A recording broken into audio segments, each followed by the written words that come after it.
Addressing the hate about my house that's been in my family for 100 years. So I posted a video of the before and after of the 3rd floor renovation, and we've gotten multiple comments saying how disgusted they were about how we got rid of the character. And honestly, I don't even need to sit here and explain anything. And even though I just said that, I will be explaining why we made the choices that we did. So this house has been in my family for 100 years, my dad's side of the family. And I feel like I lied to you guys because this technically is not a Brooklyn brownstone. This house in the neighborhood was originally a tenement house for immigrants. My family came from Italy and they settled in this neighborhood. They actually settled down the block and then they came to this house. Also, the area itself was not what it is today. But the original purpose of this neighborhood was for Irish immigrants. And then once the Irish settled, the Italians wanted to settle, and some just happened to settle here. Fun fact, my grandma actually grew up in the house next door. That was her childhood home. And because of that, the houses were made for multiple families, like 8 to 9 families, versus the brownstones that you would see in Park Slope that were single family homes for people who had more money. And that you would be able to see 10 times more character. That would need actually professional restoration. There wasn't much in this house that was like equivalent to that because nothing was really built to last. This house specifically was way more flexible for the families coming in and out. So my dad's side of the family lived in this house, actually this house and the one next door, until recently due to illnesses of family members. There have been a lot of people that wanted the house, specifically private equity companies, and that was an immediate no. We wanted to keep it in the family as much as possible, which brings me to today. It is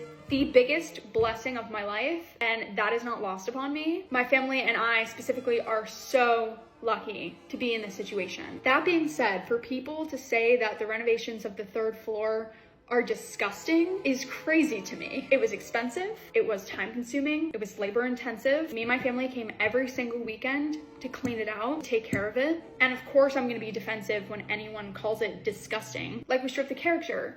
I don't even think that there was much character to begin with, because if you were in the situation where you were cleaning it out, you would know that most everything was in complete disrepair. The back of the sink was rusty, the stove and the fridge were broken. Someone said, why don't you reglaze the tub? Well, there was a giant hole in it.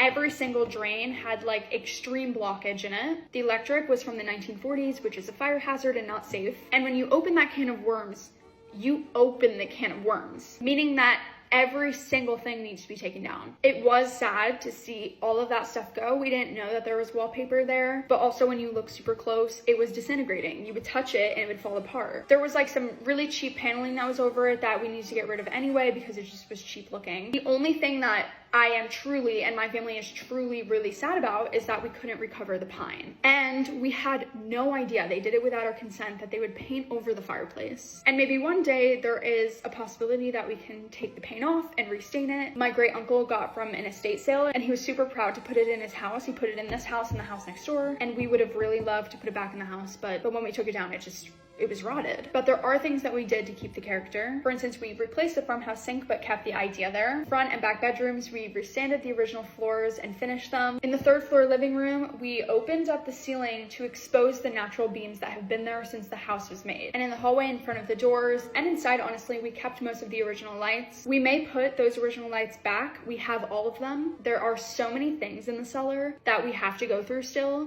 that we are planning to put back. We're just not there yet. And if you've been following, you would know that we didn't do this to all of the house. There are things that we did to bring back the character to its original state because this is a historic house. Front in the brownstone, we have the flower decal that was there in the 1940s. All of that brownstone throughout the years had fallen off. We had to refinish all of that. New treads on the stairs, but the same handrails and banisters. We kept most of the original furniture. This unit specifically, we kept all of the plaster work. And if you know anything about plaster work, it is very time consuming and expensive. It is a lost art, which means that it took a lot of time to get right. Because the 3rd and 2nd floors are rental units, we wanted them to be as blank slate as possible. And we wanted to give full creative control to any of the tenants that wanted to add their own character. And please, if you continue to follow along, you will see that we have all of the character in our family unit. And as time goes on, we continue to add. We'll continue to make new memories. If only these walls could talk. It just makes me so mad when people comment like, you turned it into a subway. Okay, you're not living here. But in my personal opinion,